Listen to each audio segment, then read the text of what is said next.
the animals that you might see on the reserve today. Cannot guarantee that we're going to see each and every one of them, but I hope to have some pretty good luck along the way here. I do have a couple rules before we head on out into the reserve. First of all, keep all hands, arms, feet, legs inside the truck at all times. If you have any lap-seated children, that's totally awesome, totally cool, totally fine. Keep them seated on a lap or a seat. Please do not lift the children up to see the animals like Rafiki lifts up Simba, just for your safety and theirs. And lastly, it tends to get pretty bumpy out here, so it's super important that you remain seated. Also, hold on to all your belongings very tightly, such as hats, cameras, cell phones, Mickey ears, Minnie ears, anything like that. Because if you do drop anything along the way, we're going to have to make like Elsa and let it go. So we are going to get the clearance to start on out into the reserve. We're starting out in the Little Terry Forest. This Little Terry Forest is home to some very large forest-dwelling animals that are pretty good at hiding. So you really got to use your eyes and ears to find a lot of the animals along the way. So you definitely want to check out on the right-hand side. I know copy all the way in the back. Maybe they're really good at hiding. However, it's kind of hard to find them. So we are going to go around the watering hole here. Watering holes like this is a great place for animals to congregate around and socialize, specifically black rhinos. Now I'm going to do my best to try to find some black rhino activity. However, they're pretty hard to find, especially during the daytime hour. Pretty nocturnal animals. So let's see what we can find. Another thing that makes them pretty hard to find are their numbers. There are less than 5,000 of them left in existence because they are unfortunately poached for their horns.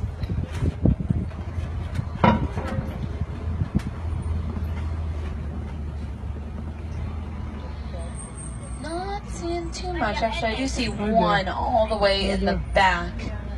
You'll see a black rhino playing Master of Disguise with the rocks.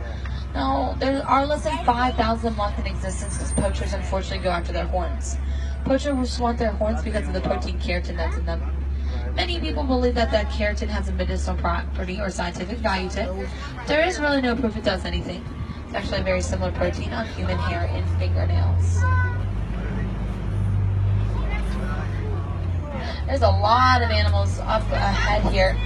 So the bongos are going to be the more orangey, caramely ones that look like pumpkin rolls. And the greater kudu are the lighter brown ones that look like really large deer. Greater kudu are the second largest type of antelope in Africa. And those bongos do have a nickname here in the forest. They are rarely ever heard or seen from, but they are known as the ghosts of the forest. So now you can say you've seen a ghost on the safari. You can tell the males from the females apart on the bongos because of their horns. Males have thicker, more open horns like a Y shape, while females are going to have skinnier, more intersecting horns like an X shape. Many of the animals that tend to live in the forest are considered to be crepuscular, so it's very hard to find all the animals active.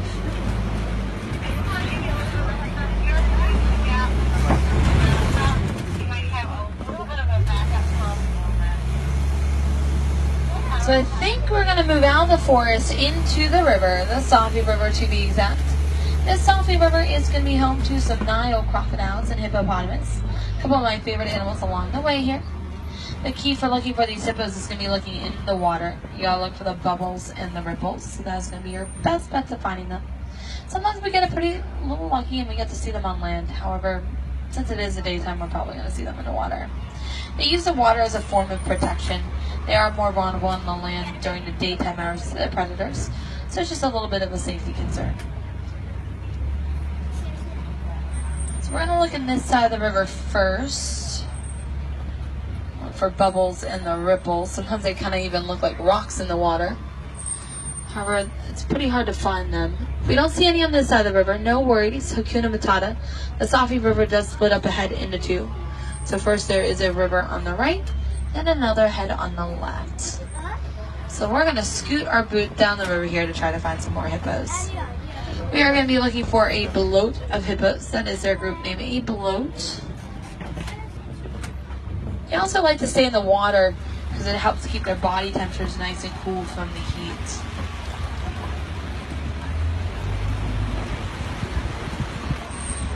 Might see some more further up ahead. They can submerge themselves underneath the water, holding their breath for anywhere up to about 8 minutes or so. So they can hold their breath for quite some time. They do know how to swim, but if possible, they will walk along the bottom of the water if they can reach it. As I said, they will come on land mainly during the nighttime hours because they're going to be nocturnal animals. Their main activity in the evening is going on land and looking for some food. They will tend to travel anywhere up to about 7 miles or so looking for it. They're surprisingly fast for their size. They will go about 30 to 35 miles per hour, which is about the same speed as a tiger. They rely on leafy greens to keep them nice and healthy, so they're herbivores.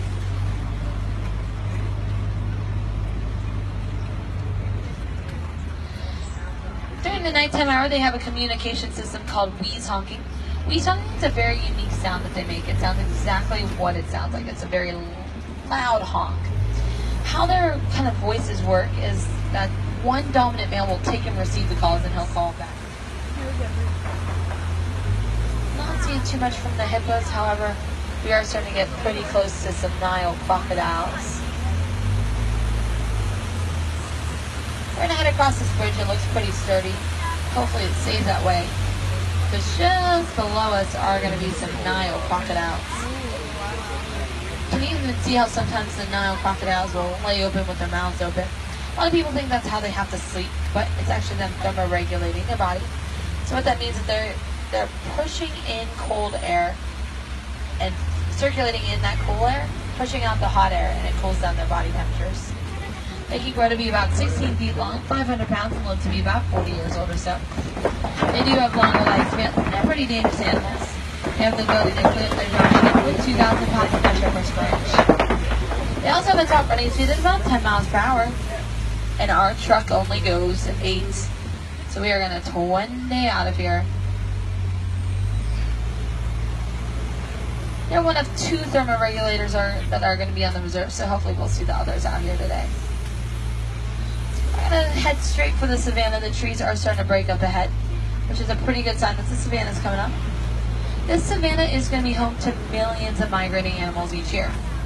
You have to think of it kind of like a superhighway for them. But unfortunately, due to habitat loss and human expansion, they are rapidly disappearing.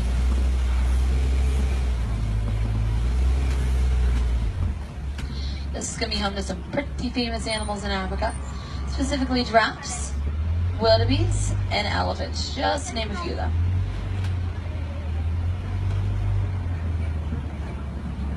We're slowly but surely making our way there. As we come around the bend, there's a very unique tree. It's called the baobab tree. It's going to be coming up on the right-hand side here.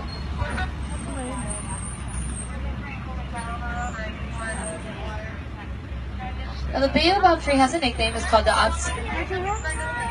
upside down uprooted tree. It looks like that. It goes about 9 months out of the year with no leaves on them like that. And their trunks are so massive that they can hold hundreds of thousands of gallons of water in it. What elephants will tend to do is they're going to use their tusks, poke holes in the bottom of the trunks to get that water out. Think of it like a giant Capri Sun for them. The trees have the ability to live for thousands of years. So we really are going to want to get those cameras out and ready. This is going to be some of the most beautiful picture taking on the reserve. Now I am unfortunately unable to stop for these animals down in this park because there are a couple of new babies kind of wandering around and they're still getting used to the trucks. So I will slowly go by the animals. So I'll have those cameras out and ready and have it on the action always sports setting mode. Mainly because anything with a fast shutter speed will help get the best image of those animals.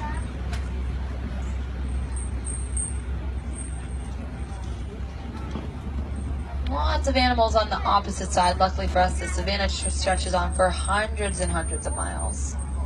I even see some giraffes moving up ahead. You'll see a whole tower of giraffes. That's going to be their group name, A Tower. Pretty fitting name because they're the tallest living land animals, reaching top heights of about 20 feet tall. And when they are born, they're just about 6 feet tall. We'll take the scenic route to see them because the savanna travels on for hundreds and hundreds of miles.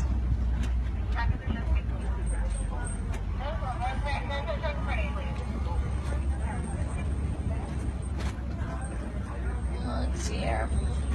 Not seeing too much happening, so what we're going to do is we are going to head towards this den up ahead here. Dens like this tend to be a great home to African wild dogs, spotted hyenas. You never know what you're going to see. You can kind of see them walking ahead if you look on the rocks. You'll see those dogs walking around. They also go by the name painted dogs. They get that because of their markings. It looks like they're kind of painted on them. They're pack dogs, so they'll be in packs of up to about 20 dogs or so.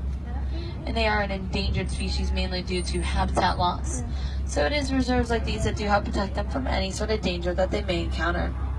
A lot of people tend to mix those dogs up with hyenas, but they have no relation to the hyenas at all.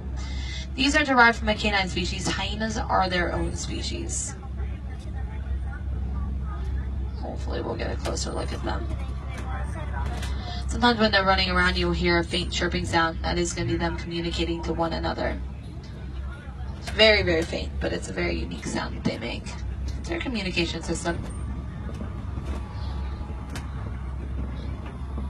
They might look cute and cuddly, but don't let their cuteness fool you. These dogs do have about a 90% success rate when hunting. That is going to be about 3 times the amount as a lion or a cheetah. Now the main reason that they are so amazing at hunting is that they can maintain fast feet for long periods of time, hunting their prey down to exhaustion.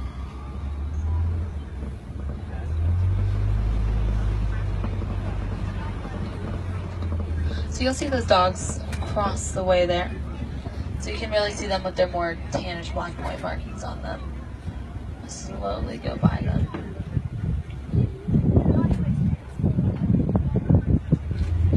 There should be some more animal activity up ahead from some antelopes. We're gonna look for some sable antelopes.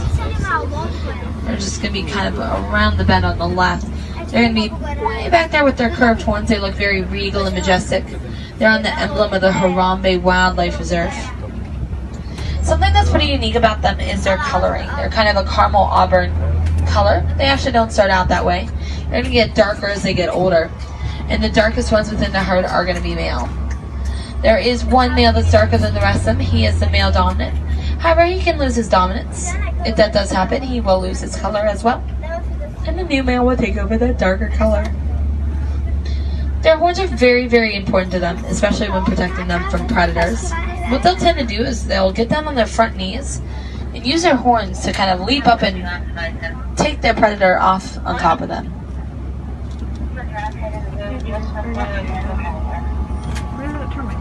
So it sounds like we are going to be hanging tight here shortly for some giraffes. Real life version. A little bit of a giraffic jam, as I like to call it. So that's a good sign. We're going to see some giraffes way up ahead. There are some odd looking structures around the savannah. They look like really big dirt piles, but they're actually called termite mounds. They're kind of on your left and right sides. Termite mounds are going to be made from saliva, dirt, dung, sand, anything that can create that structure. When the termites do live in them, they are a flexible, breathable material. But once abandoned by these termites, they become rock hard solid, and then elephants will use them as a scratching post. After a while, they'll get worn down to smaller sizes or even collapse like that one right in the middle. And that's when smaller animals like the springbok will stand on them and look out for predators.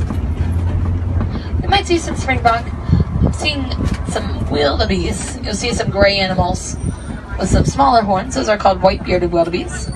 White-bearded wildebeest are going to be a migratory animal. They will migrate anywhere up to about 750 miles a year or so. About 1.5 million of them will migrate per year. So a lot of them do move around at once. They get their name from the Afrikaans word meaning wild beasts, not because they have a wild and crazy behavior. They get more because they're haggard, scruffier appearance that they have going on. They're pretty tame animals for the most part. Now during the nighttime hours, the white-bearded wildebeest will lay out in rows, facing out from each other with their little ones in the middle to help protect them from any sort of danger that they may encounter. Usually when they're laying out, they're going to lay out in all sorts of angles and directions, just in case predators come their way. They want like a sense of protection on their herd. So the gray ones are the white-bearded wildebeest. The ones with the very large horns, larger animal, even larger horns. It's one of my favorite animals on the reserve. Those are called Ankole cattle, also known as Watusi cattle. They get the name Watusi from the name of the tribe that domesticated them. They're some of the only domesticated animals on the reserve. Their horns will measure about 4 to 6 feet tip to tip. Pretty massive horns, so you think that they're heavy on top of their heads, but they're actually very, very light. They're maybe about 15 pounds each or so. The main reason why the horns are so light is because on the inside they are hollow. The horns are hollow to help them thermoregulate their bodies. What that means is they're going to go ahead and circulate the blood up in the horns, circulate it back down into their bodies, and it will help lower their body temperature about 10 degrees or so. Their horns are very smooth on the outside, but if you took a peek on the inside, they have a bit of a honeycomb structure that helps filter through the blood. They're very much protected in Africa. They're used as a form of currency and wealth. The more pure the color, the more wealth that you have. And the more that you have in general, the more wealth that you have too. So during the nighttime hour, they are protected in round circular thorny bushes called mignatas. Keeps them nice and safe. And then just in the middle of the field, now those are the newest members of the Patterson-Zeeland family. You'll see some baby Patterson-Zeeland. They're the brown antelopes just to the right. They're the largest type of antelope in Africa, standing anywhere up to about 6 feet 2 shoulder. You can really tell the difference between the males and the females based on their sheer size. Males weigh about 2,000 pounds, females about 1,200 pounds. So the smaller ones are the baby Patterson-Zeeland. So again, it looks like there's going to be a giraffe maybe in the middle of the road in a moment here. We're going to see these giraffes pretty up close. As I said, their group name's a tower. And there are a few babies. Within an hour of being born, these babies are walking around on those legs of theirs, so they are up and at them pretty early. These are specifically going to be Maasai giraffes. You can remember the name Maasai because they're messier, splotchier pattern that they have. They are one of 4 different species. If you do want to see a different species of giraffe, head on over to our sister reserve over at the Animal Kingdom Lodge. You can see some reticulated giraffe there.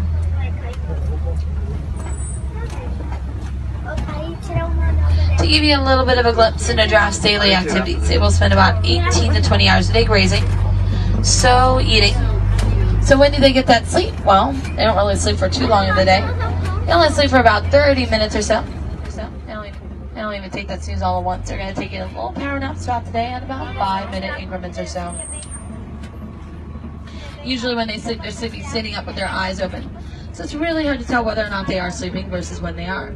They like to sleep standing up because it does take them that extra minute for them to get up from a sleeping position. So it's just a safety thing. A cool fact I learned recently about giraffes is about their heart. Giraffes' hearts are about 25 pounds and about 2 feet long, so they're pretty long and big. We're finally starting to make our way towards Tembo country. Tembo in Swahili means elephant, so we are gonna head towards elephants over here. There's an elephant on the right hand side. However, this is also considered Monkey Point. It's a camp that was taken over by some mandrills. So if you look back by the rocks over there, all the way in the back corner, you'll see the mandrills. Mandrills are going to be the largest species of monkeys. Males will weigh about 100 pounds, females about 35 pounds. The troop is led by one alpha male. You can tell he's the alpha male because of the brighter red and blue markings on his face and behind. Popular to contrary belief, people tend to think Rafiki's based on a baboon, but he's actually based on a mandrill. And one more fun fact about them is they have little pockets in their cheeks where they can store snacks for later. I definitely know I'd be a little bit happier if I could store snacks in my cheeks for later. So the road that I normally take to get to some more elephants is closed, so we're going to have to take a slight detour. Elephants are known as the bulldozers of Africa, so when they move from one place to another, they tend to knock down trees, roads, and happens. Hakuna Matata, we're just going to head across this bridge. Most likely that one elephant over there was a male elephant, mainly because the males live by themselves away from the females in solitude or bachelor herds. Those bachelor herds will have anywhere up to about 140 elephants in them. So let's head across this bridge. It looks pretty good. We made it. Right to the red clay pits. Red clay pits like this are often a great indication of whether or not we will see some elephant activities. I do see some tusk marks and some footprints. Pretty good sign for some elephants. They like to eat the red clay as an extra source of nutrients. As we do get close to the elephants, I am going to lower my voice just a little bit, mainly because the elephants have very sensitive listening. They can pick up sounds that's about 20 miles away. Might get some close looks at some elephants, including a baby one. If we do see the baby elephant, I ask that we not get too loud around them, mainly because the louder we are, the less they want to be around us. And I do want them to stay nice and close to our truck. Elephants are the heaviest animals weight-wise. They will weigh up to be about 14,000 pounds. Just to give you a little bit of perspective, that is about half the weight of the truck that we're in. So they're pretty heavy animals.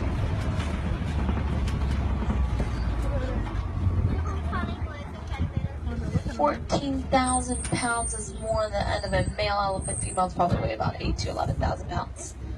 They do live in a matriarchal herd, which means that they are led by one dominant female. They're in charge of the female and the children. And then the male herd lives off on their own. Not too far away, but far away enough for them. Once the little ones that are male reach maturity, they'll go off with the male herd. It takes about 13 to 15 years for that to happen. So there's that baby elephant right in the middle there. Babies are born at about 200 to 300 pounds when they're born. Pretty heavy babies. Females will have about 8 to 9 of them in their lifespans in the wild. And pregnancies that go on for about 22 months. It's almost 2 years per elephant baby. So if you think about it, they will spend close to 20 years of their life pregnant. Unfortunately, elephants are heavily threatened in the wild. They're threatened by poachers. About 96 elephants a day are poached for their tusks. Once removed from their bodies, they become ivory, which is highly coveted on the black market. It is reserves like these that do help protect them from any sort of danger.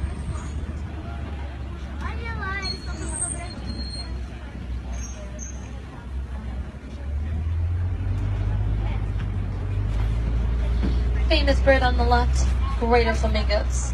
Greater flamingos are the tallest species of them, reaching top heights of about 5 feet tall. And a group of them is called a flamboyance of flamingos. They get that pink color from the shrimp that they eat. But don't worry guys, if y'all love shrimp, you're not turning pink anytime soon. It does take about a year for them to turn that pink color. They are going to be born a white grayish color in the wild.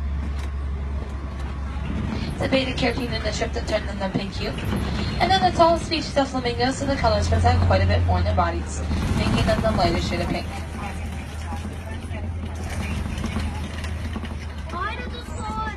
So we're finally making our way into the East Savannah. This East Savannah is home to some lions and cheetahs. Oh my. And maybe a few other animals along the way here.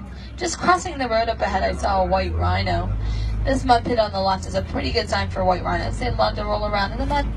Helps protect their skin from the sun and helps to keep the little bugs off their bodies. So think of it like bug spray and sunscreen all in one for them. We should see them up a little bit further here. But we're going to head towards some pretty big cat territory first. We're going to look for some cheetahs.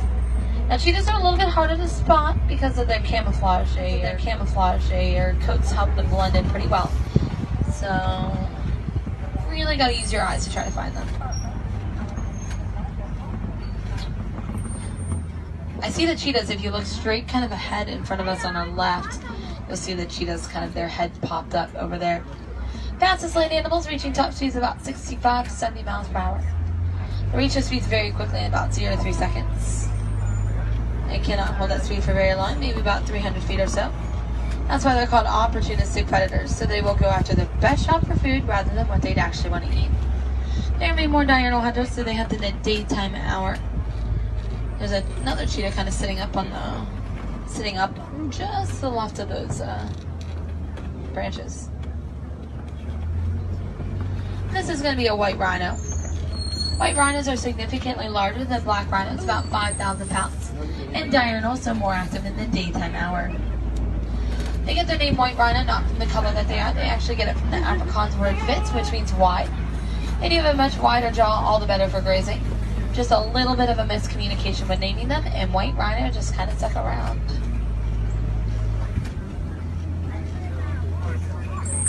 Look all the way at the top of the rocks there. You'll see the lion sleeping. So from one big cat to another big cat. Lions are inactive for a better part of the day, about 18 to 20 hours they will spend resting. Or as I personally like to call it, the good life.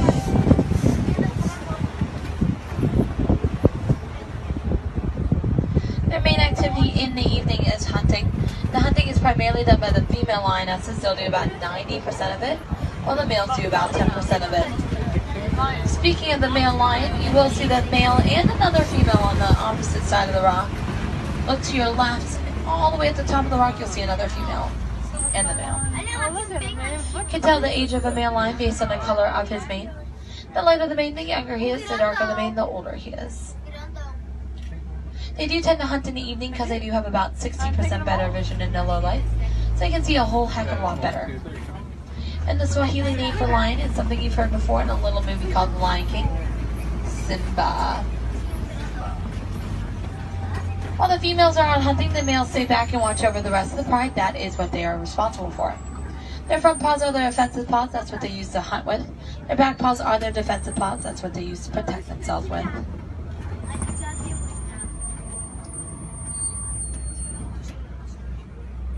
We're going to see some ostriches here, including some ostrich eggs underneath the tree. Ostriches are the largest flightless birds. They can go top running speeds about 35 to 40 miles per hour. Even though they don't fly, they still have wings. Those wings are going to help them change direction when running rather than actually flying. You're probably wondering why they're not laying on their eggs. Well, ostriches won't lay on their eggs to keep them warm. They're going to incubate heat from within to keep them nice and cool. They're pretty heavy eggs and pretty sturdy. They're about 3 pounds in size and can withstand the weight. Withstand the weight of a human being on them without breaking them.